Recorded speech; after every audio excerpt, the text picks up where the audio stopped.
Hello friends, this is Chandan. Welcome to my channel. आज हम लोग ये रोहिंग्या रिफ्यूजी के बारे में डिस्कस करेंगे। ये आपको पता होगा कल ऐसा एक मेल आप ट्विटर में एक नोटिफिकेशन आया था जहां पे लिखा हुआ था कि गवर्नमेंट ऑफ इंडिया ने रोहिंग्या रिफ्यूजी को कुछ फ्लैट एलोकेट किया है।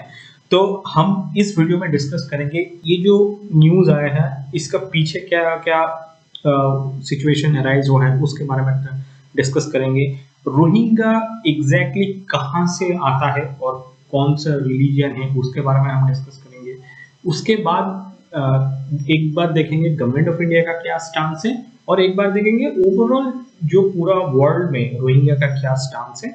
हम ये सब चीजों के बारे में इस वीडियो में डिस्कस करेंगे।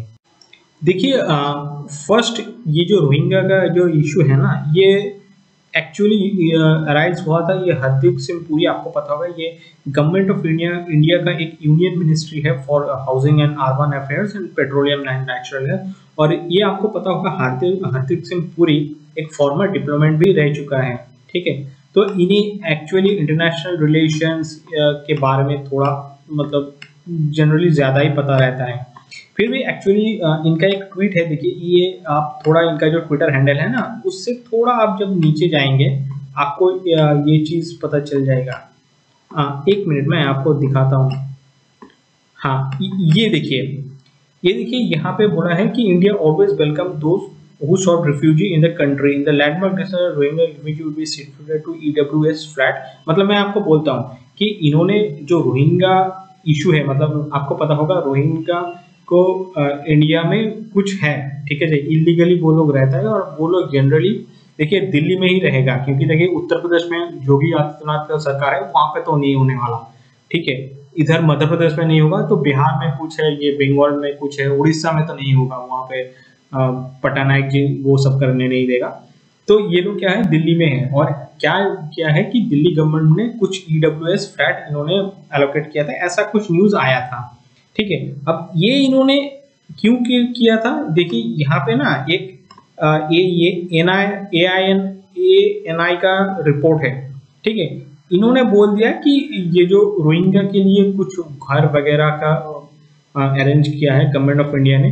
यहाँ पे देखिए बोल रहा है कि उन्होंने एक्चुअली ये कुछ गलत ये स्टेटमेंट थोड़ा गलत बोला है, ठीक है। और India respects and follow UN refugee convention, देखिए ऐसा कुछ नहीं है। ये जो स्टेटमेंट है ना ये पूरा गलत स्टेटमेंट है, क्योंकि देखिए हम लोग रिफ्यूजी ये जो कन्वेंशन है ना 1951 का, हम लोग सिग्नेटरी नहीं है। हाँ, ये हो सकता है कि हम लोग जब वहां से कुछ रिफ्यूजी आ जाता है तो हम लोग उतना कुछ करते नहीं है, जनरली डिपोर्ट ही कर देते हैं। लेकिन इंडिया UN रिफ्यूजी कन्वेंशन 1951 का पार्ट है ही नहीं, तो यहाँ से एक्चुअली कंफ्यूजन होना स्टार्ट किया। मतलब आप पहले देखिए, पहले ये ANI का रिपोर्ट था, इस ANI का जो रिपोर्ट था ना, ये हरदीप सिंह पुरी जी ने इसको अच्छे से वेरीफाई किया नहीं, उसके ऊपर एक मेल डाल दिया और यहाँ पे इन्होंने क्या किया है, ये जो स्टेटमेंट है ना ये पूरा गलत लिखा है, जिसके वजह से क्या हुआ है, ये पूरा कंफ्यूजन क्रिएट हुआ है। जब इशू ये बहुत बड़ा हो गया था तब क्या हुआ, होम मिनिस्ट्री के जो स्पोक्स पर्सन है उन्होंने इंटरवीन किया। आपको पता होगा कि इंडिया में किसी को सिटीजनशिप देना है या नहीं देना है, यार अब मान लीजिए रिफ्यूजी के साथ क्या करना है, वो सब आपका होम मिनिस्ट्री के अंडर आता है। और होम मिनिस्ट्री में हमारा जो होम मिनिस्टर है वो अमित शाह जी, उनके अंडर आता है। तो होम मिनिस्टर ने क्या मतलब कन्वे किया है कि रोहिंग्या को एकदम बोल दिया कि they are illegal foreigners in India, ठीक है। मतलब वो लोग, मतलब ये जो रोहिंग्या यहाँ पे रह रहा है ना, तो वो लीगली नहीं रह रहा है इंडिया में, ठीक है। और उनके लिए अभी आप थोड़ा एक दो स्टेटमेंट यहाँ पे एक दो ट्वीट पढ़ेंगे तो उन्होंने बोल दिया है कि देखिए ऐसा कुछ डिटेंशन सेंटर इंडिया ने स्पेसिफिकली नहीं बनाया है। जो लोग रोहिंग्या में, अभी रोहिंग्या लोग जो दिल्ली में जहाँ पे रह रहा है वहां पे रह सकते हैं, वही डिटेंशन सेंटर बना दिया गया है।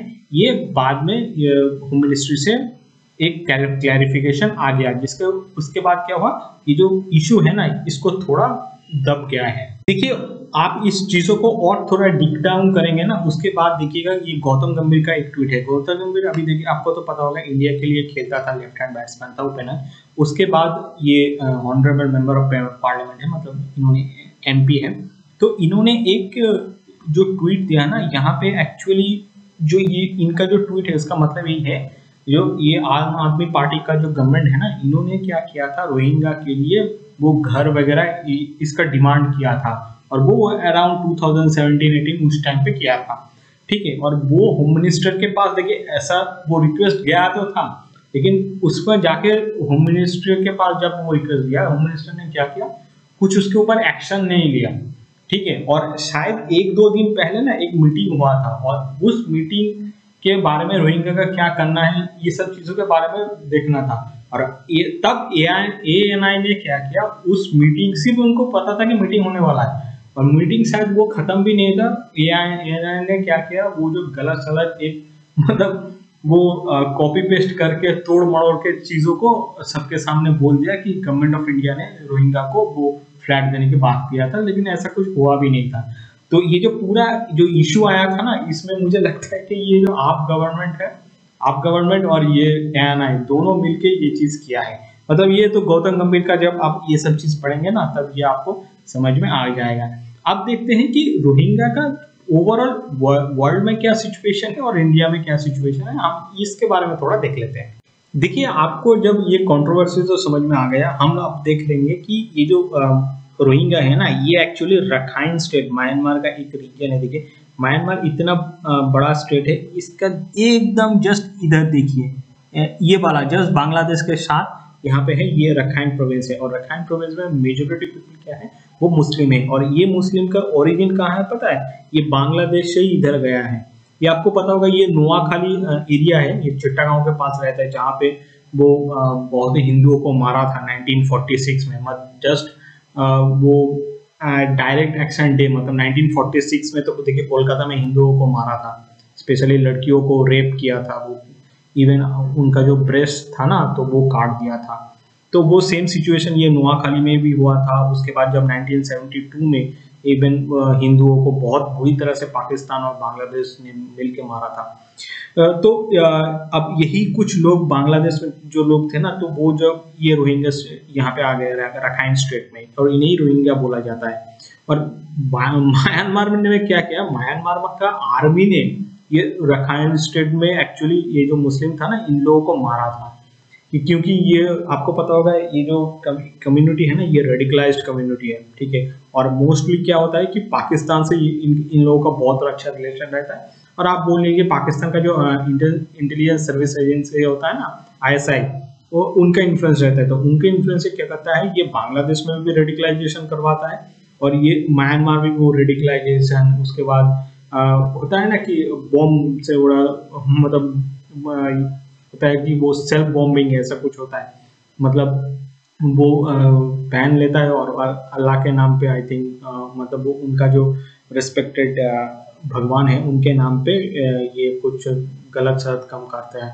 तो इसके वजह से ये जो म्यांमार का आर्मी ने, और म्यांमार में तो आपको पता होगा बुद्धिज्म है, तो इन लोगों ने क्या किया, ये जो रखाइन स्टेट में जितना भी मुस्लिम्स हैं, इनको पूरा भागा, मतलब मार के भगा दिया था। अब ये लोग कहाँ गया, ये लोग गया बांग्लादेश, ये लोग गया इंडिया, इधर से आप ये लोग गया है, ये सब थाईलैंड, मलेशिया इधर तो है, उसके बाद इवन ऑस्ट्रेलिया, UAE, पाकिस्तान सब जगह चला गया। मतलब यहाँ से पूरा इन लोगों का जेनोसाइड हुआ है।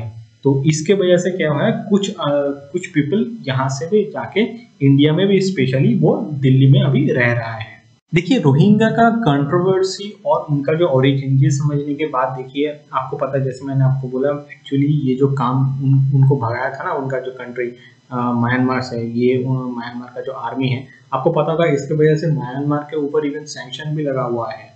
ठीक है, इवन म्यांमार में जो उनका एक पॉलिटिकल गवर्नमेंट था, उस पॉलिटिकल गवर्नमेंट को उनका जो आर्मी है ना, वो हटा दिया था, मतलब वो कूप कर दिया था, और वो अभी म्यांमार में अभी वो लोग रूल कर रहा है।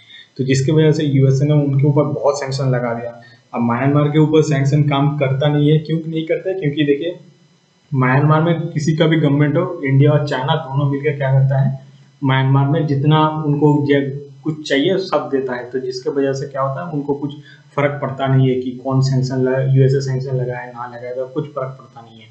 ठीक है, इवन इनका देखिए ये जो सिक्योरिटी इशू है ना, इवन बांग्लादेश ने भी ये चीज बोला है। आपको पता होगा बांग्लादेश में जो पॉपुलेशन है ना, वो मुस्लिम पॉपुलेशन सबसे ज्यादा है, लेकिन रोहिंग्या जो पीपल है, उन लोगों को ये पाकिस्तान के वजह से क्या हुआ, वो लोग रेडिकलाइज्ड हो गया है, जिसके कारण क्या हुआ ये बांग्लादेश में भी जाके वो सुसाइड बॉम्बिंग या कुछ क्रिमिनल एक्टिविटी वो करता है।